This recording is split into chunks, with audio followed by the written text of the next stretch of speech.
Hello अस्सलाम वालेकुम everyone and welcome back to my stress management session जो कि आज हमारा सेकंड सेशन है। और इससे पहले मैंने एक वीडियो की थी जिसके अंदर मैंने इंट्रोडक्शन दिया है आपको स्ट्रेस मैनेजमेंट के हवाले से। आज हम कुछ फैक्ट्स देखेंगे और कुछ टेक्निक्स देखेंगे। Number one, stress can be referred as a silent killer. Stress जो है अगर आपने मैनेज नहीं किया तो it can become your silent killer, क्योंकि इससे आपको हार्ट डिजीज़ हो सकता है, इससे आपको हाई ब्लड प्रेशर हो सकता है, इससे आपको चेस्ट पेन हो सकता है, इससे आपको इरेगुलर हार्ट बीट का प्रॉब्लम हो सकता है। नंबर टू, हमारे जो हम अक्सर नोट करते हैं कि स्ट्रेस के दौरान अक्सर लोगों के जो है हेयर फॉल बहुत ज़्यादा स्टार्ट हो जाता है, विच मीन्स के हेयर लॉस की वजह से आपके बाल उससे इफ़ेक्ट होते हैं, आपकी पर्सनालिटी उससे इफ़ेक्ट होती है। Number third is this that stress जो लेवल अगर आपका हाई है तो वुमेन के अंदर जो है इनफर्टिलिटी इश्यूज आ सकते हैं, जिसके अंदर stress can cause different spasms in your fallopian tube uterus. ये इसकी वजह से जो है इनफर्टिलिटी इश्यूज वुमेन के अंदर हो सकते हैं। मर्दों में ये प्रॉब्लम आ सकता है due to the problem in sperm count and then ED.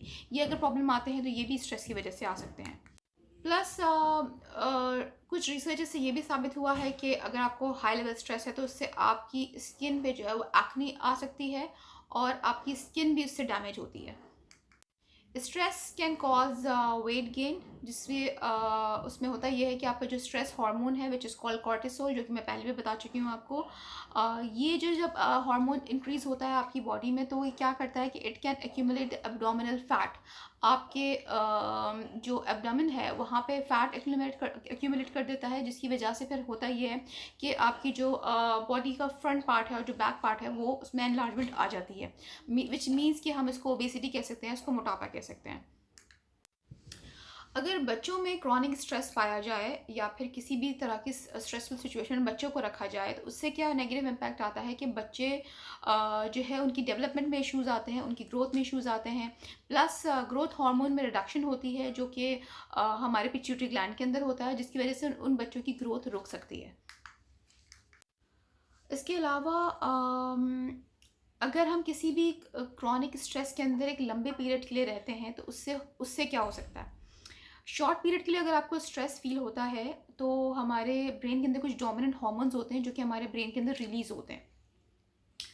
अगर ये शॉर्ट टर्म के लिए रहे तो दैट इज़ फाइन, और अगर ये शॉर्ट टर्म के लिए नहीं रहे और एक एक्सटेंडेड पीरियड के लिए आपके उसमें रिलीज होते रहे, मतलब आप मुसलसल एक स्ट्रेसफुल सिचुएशन में रहते रहे, तो उससे होता क्या है, उससे होगा कि ये जो हार्मोन्स है वो आपके ब्रेन सेल को श्रिंक करेंगे, इम्पेयर करेंगे या फिर उसको किल करेंगे। स्ट्रेस की वजह से आपके ब्लड के अंदर क्लॉटिंग हो सकती है। प्लस स्ट्रेस जो है आपका अगर क्रॉनिक है, अगर आपका बहुत अरसे से आपने एक स्ट्रेस के अंदर आप अपनी लाइफ गुजार रहे हो, तो इससे क्या होता है कि इससे आपके जो मेन आर्टरीज हैं, जो ऑर्गन्स हैं, वो भी डैमेज होते हैं, क्योंकि आपकी ये सारी चीज़ें जो है उसका प्रेशर ले रही होती हैं स्ट्रेस का, जिसकी वजह से इसके अंदर भी डिस्टर्बेंस आने लग जाती है। Stress is also responsible for your blood sugar levels, जिसकी वजह से उसमें फ्लक्चुएशन आती है आपके ब्लड शुगर लेवल के अंदर। और फिर क्या होता है कि आपको थकावट रहती है, आप हाइपरग्लाइसेमिक हो सकते हैं, जिससे हम आम लफ्ज़ों में डायबिटिक पेशेंट कह सकते हैं, शुगर पेशेंट कह सकते हैं। मूड स्विंग्स हमको रहते हैं, और साथ साथ हमारा सबसे बड़ा मसला होता है मेटाबॉलिक सिंड्रोम का। और इससे क्या होता है कि मेटाबॉलिक सिंड्रोम क्या चीज़ है। Basically, metabolic syndrome is a cluster of different problems. For example, आपका risk of heart disease, आपका stroke, आपका type 2 diabetes। तो ये इस वजह से सारे प्रॉब्लम्स जो हैं एक स्ट्रेस मैनेज ना करने की वजह से आपकी बॉडी में आ सकते हैं, और उसके बाद आपको फिजिकल सिम्टम्स आने लग जाते हैं और आप आगे किसी भी डेंजरस सिचुएशन के अंदर जा सकते हो। ओके, अब हम बात करेंगे डिफरेंट टेक्निक्स के ऊपर, और ये टेक्निक्स जो है बेस्ड हैं डिफरेंट आपके कैटेगरीज के ऊपर, जो कि तीन तरह की कैटेगरीज हैं। Number one is action oriented approach, and number two is emotion oriented approach, and number three is acceptance oriented approach. ये तीन तरह की कैटेगरीज हैं जिसके ऊपर हम स्ट्रैटेजीज को बताते हैं या फिर इम्प्लीमेंट करवाते हैं। एक्शन ओरिएंटेड अप्रोच बेसिकली क्या चीज़ है। एक्शन ओरिएंटेड अप्रोच बेसिकली ये चीज़ है कि हम it use to take action to change a stressful situation. ठीक है, इसके अंदर हम जो है एक्शन लेते हैं और एक्शन के ऊपर बात करते हैं, जिससे हमारा स्ट्रेस लेवल जो है वो मेंटेन हो जाता है या फिर मैनेज हो जाता है। नंबर 2 इज़ द इमोशन, ठीक है। इमोशन ओरिएंटेड अप्रोच क्या है, जिसके अंदर हम वो तरीका अपना चेंज करते हैं, like how we perceive a stressful situation. हम किसी भी स्ट्रेसफुल सिचुएशन को किस तरह से परसीव करते हैं, उसको देखने का नज़रिया बदलते हैं। Number third is acceptance oriented approach. Acceptance में ये है कि हम स्ट्रेसफुल सिचुएशन को इस तरह से डील करते हैं कि हमें पता होना चाहिए कि हम किसी सिचुएशन को कंट्रोल नहीं कर सकते। When we can not control that, so we need to accept that.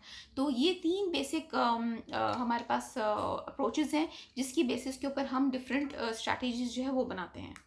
Okay, तो सबसे पहले हम देखते हैं कुछ स्ट्रैटेजीज़ जो कि अंडर आती हैं एक्शन ओरिएंटेड अप्रोचेज़ के, जिसमें नंबर 1 है clear and effective communication. Clear and effective communication basically बात इसके अंदर बात होती है हमारे पास असर्टिवनेस की, कि हम किस हद तक असर्टिव हैं, हम किस हद तक अपने लिए स्टैंड ले सकते हैं, और अगर हम असर्टिव हैं भी तो क्या हम दूसरों को एम्पैथाइज करते हुए उसको समझ रहे हैं, उसकी बात को समझ रहे हैं, और हम किस हद तक अपनी बात को इफेक्टिवली कम्युनिकेट करके सामने वाले तक कन्वे कर रहे हैं।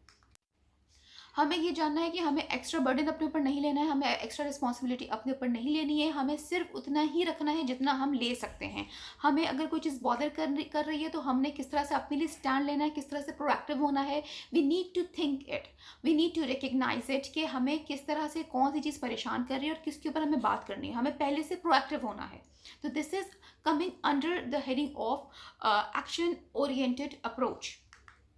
Number 2 should be reducing the noise. आपके इर्द गिर्द बहुत शोर हंगामा है, आपके इर्द गिर्द बहुत सारे टू डू टास्क हैं, लेकिन कुछ देर के लिए आपने इन सब चीज़ों से दूर चले जाना है। फॉर एग्जांपल, अगर आप 24 घंटे ऑनलाइन हैं, आप ऑन एंड ऑफ अपना फेसबुक चेक कर रहे हैं, इंस्टा चेक कर रहे हैं, आपको न्यूज़ मिल रही है, कभी कुछ हो रहा है, आप बहुत ज़्यादा स्ट्रेस में हो, तो कुछ देर के लिए आपने सब कुछ बंद करके अपने आप को एक समझ लें हाइबरनेशन मोड के ऊपर चले जाना है, जहाँ पर बहुत खामोशी चाहिए आपको।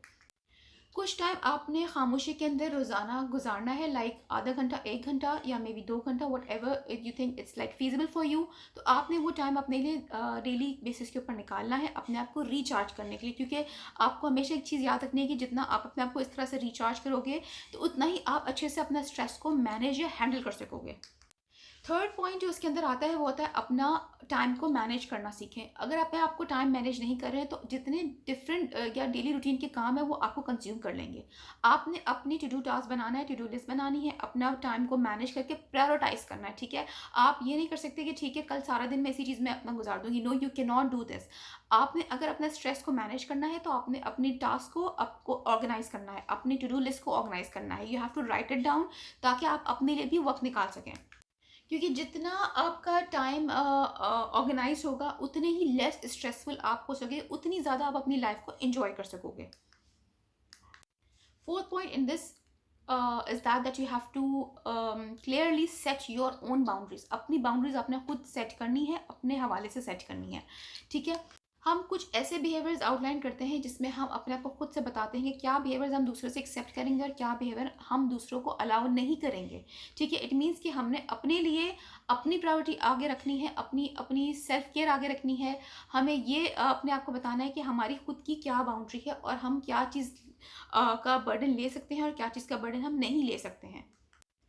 एंड कभी कभी you know what, daily routine की रेसिंग थॉट्स से बचने के लिए you just need a break, ठीक है। आपने एक अब इतनी सारी चीज़ों के बीच में से निकल के कहीं जाना है फॉर द टाइमिंग, तो आपने लाजमी इतनी स्ट्रेसफुल सिचुएशन से बाहर निकल के आने के बाद अपने लिए आपने ब्रेक लेनी है, ठीक है। जितना अच्छे और जितना क्विकली आप ब्रेक लोगे उतना आसानी से आप अपने अपने जो डेली रूटीन्स हैं या स्ट्रेसफुल सिचुएशन उसको आप मैनेज कर सकते हो। लाइक डिस्ट्रैक्ट योर सेल्फ, अपने आप को डेली रूटीन जो आपको प्रॉब्लमैटिक सिचुएशन है, स्ट्रेसफुल सिचुएशन है, उससे आपने अपने आप को डिस्ट्रैक्ट करना है। Watch a movie, watch anything, a series, a serial, phone, और maybe catch up with a friend, या फिर go for a walk, take a bath, something positive that you know takes your mind off things, ठीक है। इस तरह की चीज़ें आपने करनी है अपने आप को डिस्ट्रैक्ट करने के लिए। अब आ जाते हैं हम अपने सेकंड कैटेगरी की तरफ, जिसकी जिसकी मैंने पहले बात की, which was about emotion oriented approach. इसके अंदर हम अपना परसीव करने, अपने परसेप्शन या कहने कि अपना सोचने का जाविया या तरीका जो है वो बदलते हैं। इसका नंबर 1 पार्ट जो है वो ये है कि अफर्मेशंस एंड इमेजरी, ठीक है।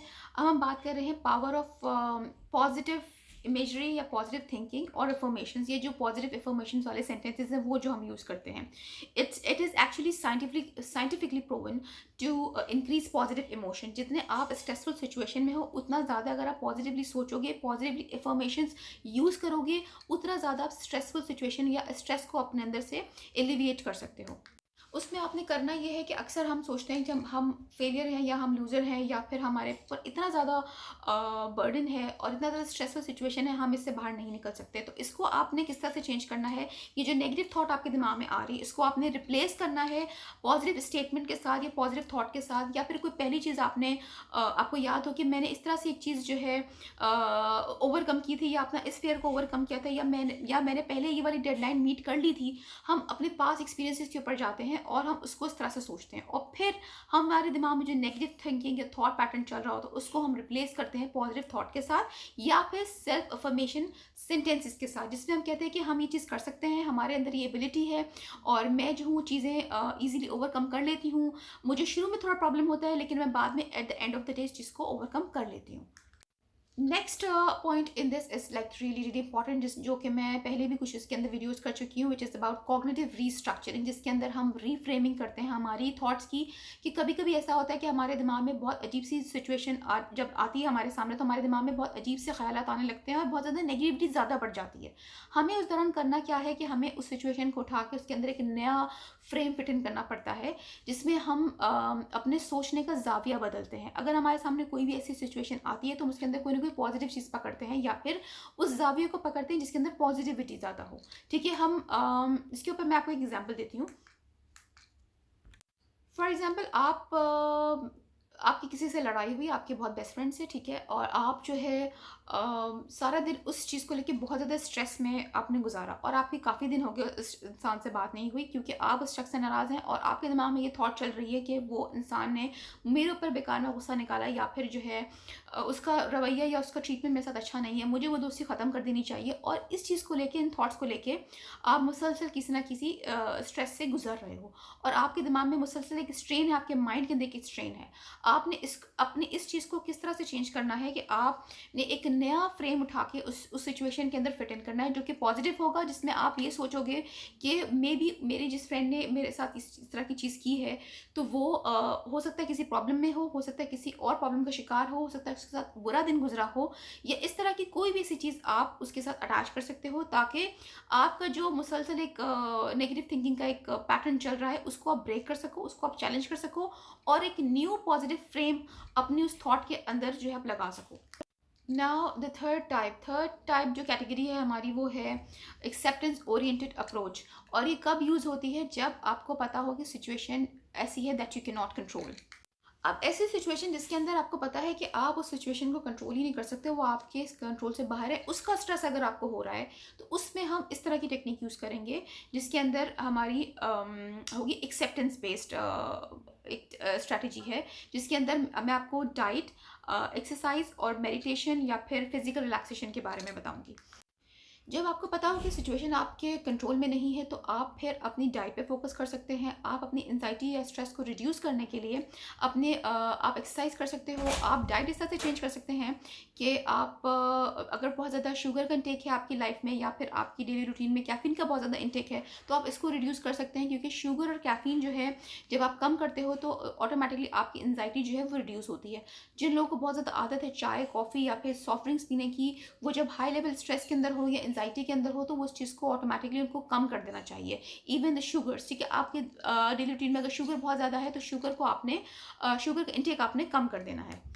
Next point which is quite a significant point, meditation and physical relaxation. Physical relaxation क्या है? इसके अंदर आप डिफरेंट टेक्निक्स यूज़ कर सकते हैं, सच एज डीप ब्रीदिंग हो गई, गाइडेड विजुअलाइजेशन हो गया जो कि ऑलरेडी ग्रुप के टॉपिक के अंदर मौजूद है, जिसके अंदर मैंने टॉपिक का नेम है रिलैक्सेशन टेक्निक्स। उसके अंदर जाके आप चीज़ें देख सकते हो, उसके अंदर आपको गाइडेड इमेजरी भी मिलेगी, आपको मेडिटेशन भी मिलेगी और डिफरेंट टेक्निक्स के भी उसके अंदर मैंने ऑलरेडी मैंशन की हुई है। It's a written content actually, तो वो आप चेकआउट कर सकते हो।